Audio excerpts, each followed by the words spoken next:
Hey everyone, welcome back to Beekeeping with Natalie, or welcome to if you're new. I was editing today's video and realized I didn't have a intro, so I thought I would come out here and film one.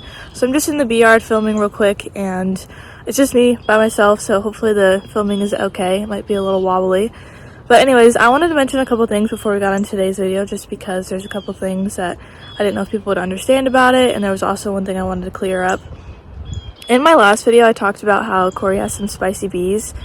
And the bees, or the queens that we got from him this year were kind of spicy, but I meant that as a joke also, so I don't want people to take that seriously, because I noticed a couple people did, and I don't mean anything by that. It was just a joke, and it's really just that time of the year that the bees are going to be spicy. And so I don't mean don't buy his queens or anything because he has spicy bees. It's not true. Also, in the video, my last video, I talked about how they were kind of mean. They were a little bit, but it was also early in the morning, and we had just had a storm about to come in. I mean, it poured. And so I think there's a couple reasons for that. And also, like, our bees right now are also mean. And it's just that time of the year. There's really no food coming in, and so they're not super happy about that. And the weather's been really bad here. We've had some pretty bad wind and some rain. So it's just one of those times of the year that they're going to be mean. And so I just wanted to clear that up. They're not mean bees. You should definitely go buy his queens. He has some really good queens. We ended up grafting off of them this year because they do really well. And they're VSH. So anyway, so I wanted to clear that up. And also I want to talk about a little bit what's going on in today's video, just because there's talking in it, but not a whole lot, just because it was one of those things that in the moment we were having fun and laughing, and so I didn't really think to film. But it's kind of just doing VSH testing in today's video. My last video talked about what we were looking for before we did VSH testing. So if you want to check that out, I'll leave it in the corner so you can watch that video. Again, not a whole lot of talking in that video. I don't do super good when I'm filming with other people just because I'm not used to it. But I tried to kind of film Corey explaining what we were doing in that video. And really all we're doing is pulling bees out of the frame to see if they have mites on them. And so there's a couple clips that kind of shows that. So hopefully it makes sense and hopefully you learn something from it. But anyways, I had a really good time at Corey's, and you should definitely go check out his website. I'll leave it in the description down below if you want to check out some of his queens. And anyways, I think that's pretty much it. So hopefully enjoy today's video. VSH test today. So what we're going to do here today is we've collected a bunch of frames out of our colonies that we're wanting to test for VSH. So how we test for VSH is we're finding brood that is past the purple-eyed stage but not yet emerged, so anywhere in there is fine. It gives the mites every opportunity to reproduce. So we're going to go through and pull out pupae with a pair of fine forceps, and as soon as you pull it out, you want to look down in that cell, and we're looking for mites. And there's two types of mites that we'll find. There's non-reproductive mites. That's just a mite, a female mite in there. The second one that we're looking for is reproductive mites. So that's where you'll have the large, copper-colored mite. Then you'll have a smaller female or so, and usually a little duda nymph or small male mites in there too. So if you see 3 or 4 in there, it's a reproductive. And if we get something borderline, we can always look at the scoring guide, but basically that's what we're doing, is just quantifying how many mites they're letting reproduce and how many we're quantifying how many are non-reproductive. So like in a great score, like if it's not the mite levels that are what we're after. So, one sample we found a year or so ago, it had 5 mites in the sample, 0 of them had babies. That's what you want to see. So they actually had a mite load coming in, but they're shutting down mite reproduction. So that's what we're doing today, is just uncapping pupa. We're going to do 100 sample. Sometimes you don't find mites or you don't get a definitive result. We'll double the sample size just to make sure and get a definitive result, but that is what we are doing. So just uncapping. You are testing 30 queens, roughly? Yep, we've got 30 frames of brood here today for our sample size. That's usually what we try to do on the first run, and if we have time, we'll do more. And this is graded a 1 out of 4, 2 out of 4, 3 out of 4, 4 out of 4, 4 out of 4 being the best. Correct. That's 4 out of 4, or level 4 would be 100% suppressed mite reproduction. So even if you get mites, they're not letting anything reproduce. What are you expecting to see? What's your baseline? We should see 3s and 4s. You might see an occasional 2, you know, and we'll go hunt her down. And you only breed from 4s? Absolutely, yep. Okay. Yep, because I sell virgins and cells, so you're automatically out crossing with your bees, which isn't a bad thing, but I want it as high as absolutely possible. So, yep, it's a Harbo scale, and if you want to see for it yourself, you can put the link in the video, but it's Harbo Bee Company. If you Google it, there's a VSH tab and then a measure VSH, and they'll have the exact same forms and the exact scoring guides that we're using today. And that was developed by Dr. John Harbo. He and his crew out down at the USDA Bee Lab discovered VSH, so that's what we're using. And just to do, whenever I start uncapping, like I said, you're looking for ones that are, you know, like these bold ones here are purple-eyed and are starting to get a little bit of pigment. You like them to have a little bit of pigment past that. If they're purple-eyed, whenever you grab it with your forceps, it just disintegrates. Yeah. So really, if you have just a little bit of pigment, it's much better. Like these dark ones here, you know, they're about ready to emerge. I'll just slide them out, and like I said, you want to pay attention to where you're pulling it out of and look in the cell, and then you want to examine the body, make sure you don't see a mite on the body. Sometimes they'll be down in the cell. And what I normally do, this is a grafting frame. You can use different techniques, but I just make little piles of 5 because you have to count out to 100, sometimes 200, if you're really wanting to get a solid score on some that don't have a high mite load. And so I just make little piles of 5 here. So on average, I think it takes, you know, I think Harbo said 20 minutes. But, you know, if I'm rocking and rolling, it takes me usually about 12 minutes to do a frame to get a solid result. And just, again, just make sure whenever you pull it out, because you can see there's other cells that are already hatched or removed, and you want to make sure you're not missing anything. So look deep into the cell and then just examine that pupa really well.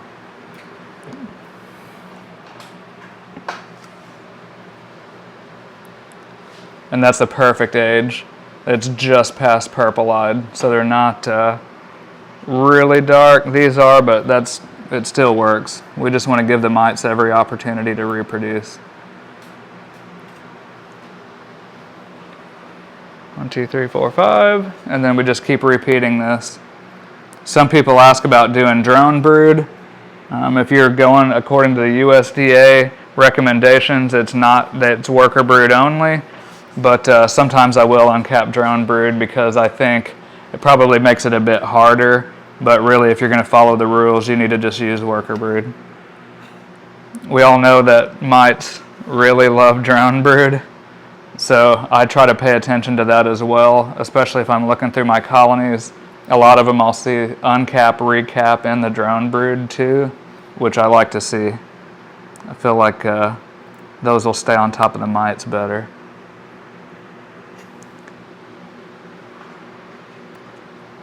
And it's probably in the earlier clip, but we number all these frames. All of the colonies are numbered on the bottom board, and I just take a paint marker or a Sharpie and write on the top.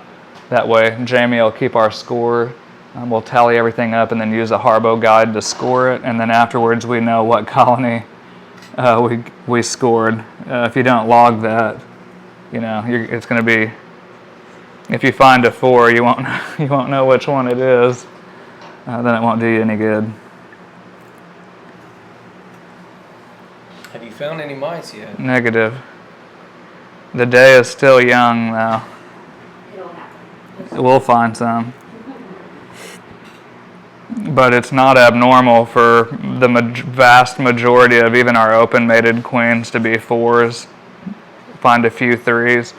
And sometimes if we're running short on time, we'll do 100 and it's mite-free. If it's not a breeder, I'll just write 3+ on it and go to the next frame. But if we've got plenty of time, we'll go ahead and test that extra 200 and get a definitive score. Mm-hmm. But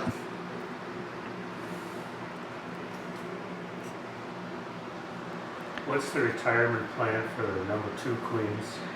Is that the ones that score 2? Or twos, yeah. Their retirement is usually short-lived. About the time it takes me to get down to my colony, whenever I've got queens, which we've got 100 and some odd in the incubator now, what I do with those is just I kill the queens and then split them. Now, if you're not running a VSH breeding program, a lot of those are good queens, but you're going to have to pay attention to those twos because they're going to absolutely need to be treated, and you have to stay on top of them, which, don't be discouraged, too, if you're getting ones and twos just out of a general population, because I think Carol, if I'm quoting her correctly, Carol Wagner said 1 to 2% of beehives in the U.S. have strong measurable resistance. So if you just go out into ABC apiary or random bees that you have, you're probably not going to get a lot of good scores. So don't feel bad about it. But it gives you a baseline to work from. And then if you're starting to raise queens, you can prioritize the queens that score higher and then just keep testing, and you can get your numbers up. The thing is, too, is I've always said VSH is multifaceted. So not only do they suppress mite reproduction, but it's a hygienic function. And so I've had tests done by Randy Oliver. A lot of people have heard me say that already. But you won't see deformed wing virus if you have high scores. They throw the pupa that are infected outside. So it just keeps much lower viral loads, and I think that's why some of Kara Wagner's work showed drastically improved survival rate, because a lot of times even if you treat for mites and you knock the mite load down, the viral level is so high in your bees already because they don't have any resistance mechanism to it that they're already endangered. That's why people treat so often and frequently, to keep that viral load down and the mite load down, obviously, too. It's a double-edged sword.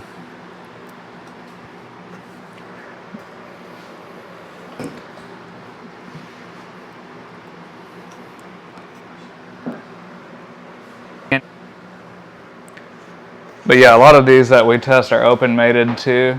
So I don't graft out of those, but we'll use those for drone production colonies. So whenever we're doing instrumental insemination, like Nathan mentioned, we're prioritizing those high scoring open mated colonies for drone production. We'll catch drones out of all of those. And the ones that, like Eugene asked about, that score 2, or if it was lower, I'll remove the queen, split them, and take them to another yard, because you're going to have some level of drone drift anyway. And if I just get those out of the yard, it cuts down the risk of those 2s getting mixed in with my 4s too. So, and it's it's like any breeding program. Like if you're breeding thoroughbreds, it seems like you're always going to have culls in your selection criteria, especially if it's really stringent. But the goal is just to move it a certain direction. Like everybody's not going to get 4s right off the bat, and they shouldn't be discouraged by that. You got to have a starting point. But I think if more people start doing this, especially queen producers, it's going to turn the tide. I'm not saying we could just abandon miticides. That may not be wise. We need to use IPM and see if we're getting overrun or not. But if you're in an area where there's low mite pressure, John Harbaugh even said you can run his without chemical miticides. But his, if you test them, all the ones I've tested were 4s. So it's 0% mite reproduction. Or as Scott Famous coined the term FSMR, he called it fully suppressed mite reproduction, which has a nice ring to it. Simple as that. I'm not finding mites here so far, but as soon as you locate one, you need to write it down immediately, whether it's a reproductive or a non-reproductive mite, and then just keep going. And then after we've done everything, we'll tally them up and we'll score everything according to the Harbaugh scale.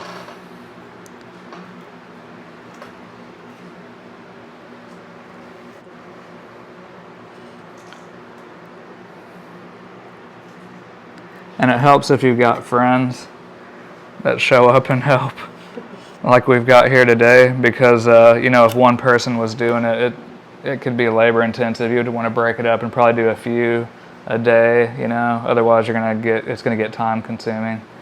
So like I always have VSH parties and have friends stay the night or hang out and eat good and laugh a lot. They get wild, don't they? Get a little bit wild and have a VSH testing party. So that's, if you have even like your local club, that would be a cool event, for your local club to do is have a VSH testing party just to see out of curiosity, what you've got. But again, one sure way to get a false positive is miticide application. So it looks like the bees are managing the mites, but it was amitraz or oxalic. So if you're using a strict treatment regime, the best numbers you're going to get is right before your fall treatment. But again, that's the most difficult time to concentrate what you get. Like if you find 4s, and it's August, you got to hurry up and raise queens out of it and get them mated and get them in nukes to winter them to have for next year too. So it's a double-edged sword. But these bees weren't treated the year before, so we know that they had definite mite pressure, and it just gives me a more confident score. And some people will ask, how long after you've treated it can you get good scores? Like, I have no idea. It just depends on what your mite pressure is. If it's really high, it could be really quick. If you've got hives around that they're monitoring, but if your mite pressure isn't really high, it may take a while. We're halfway there. So generally speaking, like we don't find just a mass amount of mites, but again, that one that we tested that stands out, it was August, wasn't it? I think it was August. We did late season testing a year or two ago, and that one sample we found 5 non-reproductives in it. So there was feral hives or something. They were robbing around, and there was an influx of mites, which happens all the time. But everything that was reproducing, they chucked outside. Why they ignore the ones that are non-reproductive, I don't know. That's what they noticed right off the bat. Is like that's why they called it SMR at first. They're like, somehow they're suppressing mite reproduction. We don't know. And there's still some mystery to it. Like Nathan was asking about earlier, Russ Litzinger asked, is it a brood function or is it a hygiene function? I think there's evidence to support it's both. Like the brood may be sensitive and puts off a unhealthy brood odor or a stress pheromone quicker, and then those hygienic bees detect that and throw it outside. So it's complex, and it's a behavioral trait, which is weird, because I would say, for somehow they have viral resistance, and that would bother some people because they're like, I don't know that the bees have a physiological response to virus like that, but it's behavioral. It's not physiological. It's a group behavioral trait, which is mind-blowing. But you know what? If it works, it works. And it makes a huge difference too. Your bees just look better. I know Paul Landsberg, you've been up to visit him. He has used my bees for a while, and if I am quoting him correctly, he acted like he's making more honey. He has more colonies make grade, whatever frame average they're asking for, so his colonies are bigger and healthier. He has a better winter survival rate, and he acts like he doesn't have to treat as much, if I'm quoting him correctly. That's what he posted in the commercial page. So, is it perfect? No. I don't believe it is, but I think we can make it a lot better, and I think we're proving it's achievable. And it's part of an IPM program. It's not the end-all be-all, but it's an effective tool.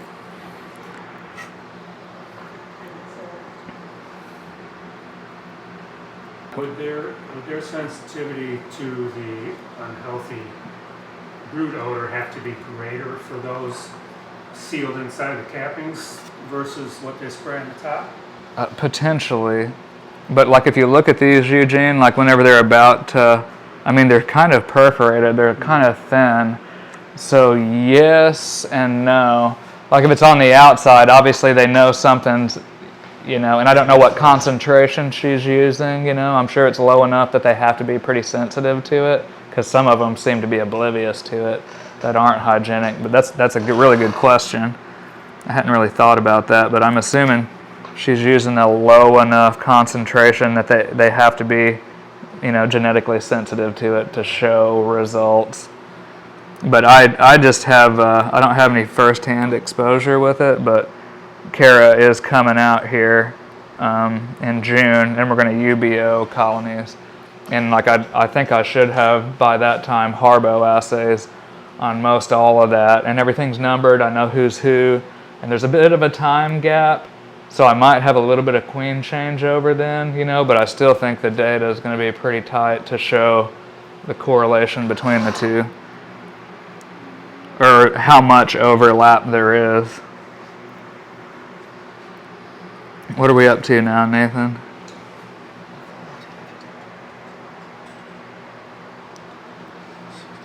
You're working on 65. Okay. And there's the thunder. And the thunder rolls.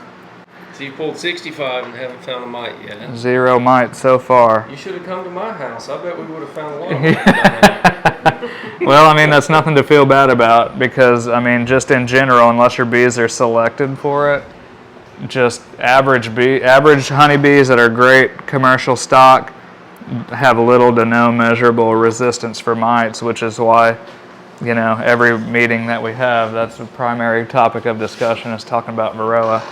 I mean, the bad thing is like if we all start using VSH and then like Varroa is not a problem, like what are we even going to talk about, man? Yeah.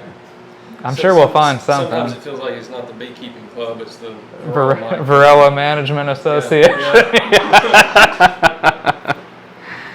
I'm sure we'll find something to talk about. How good our bees look, that sounds pretty attractive. How low our winter loss is. Right in here, the male may still be in there. I think there was a female that ran out, another female. I think there's a female coming up this Yeah. side. But that would have been a good shot of reproductives, because it had at least one male in there. I think there may be 2 you didn't.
so it's the end of the day. We've done a lot of testing, and I'm here with Nathan. You have a YouTube channel, correct? Mm-hmm. So what's your YouTube channel? Duck River Honey. Okay, I'll leave it in the description so you guys can check it out. We've both been filming today, so it's kind of been a contest, so you can get the best. It'll probably be you though, you have a way better setup. That's right, so definitely go check out his video. And what did you think of today? It was interesting. Yeah. I think I got a lot of questions answered, but I'm leaving with more questions than I came with. So it was just really interesting. Like, I'm seeing the uncapping, recapping behavior on frames, and then I dug into those specifically, and that's where the mites were, that's where the reproductive mites were. So, you know, if you're selecting for that behavior and you count that against the bees, then you could be selecting against the behavior you're wanting to breed for. So, man, it's just interesting, Yeah. really interesting. And I dug into a lot of drone brood as well, because I was trying to see if the mites were preferring drone brood to worker brood. In one frame they did, and the other frame they didn't. So I don't know. Like, I've got more questions now than I did before I came. But it was super interesting and Yeah, super I think so too. tedious and boring. If I had to do that all day, every day, I would go insane. Yes. Just once a year. I mean, it would just I'll be come a help. terrible job. I can't imagine many jobs that would be better, worse than that, to do that every day. Yeah. Well, anyways, we're glad you came out. I had a good time, and It's good to see you as always. Yeah, I think this is the most I've seen you talk since since I've gotten here. Yeah, I know. I've just been focused. You're a quiet soul, aren't you? Yeah. Anyways, so thanks for watching this video, and follow along for more bee adventures, and be here next time on Beekeeping with Natalie.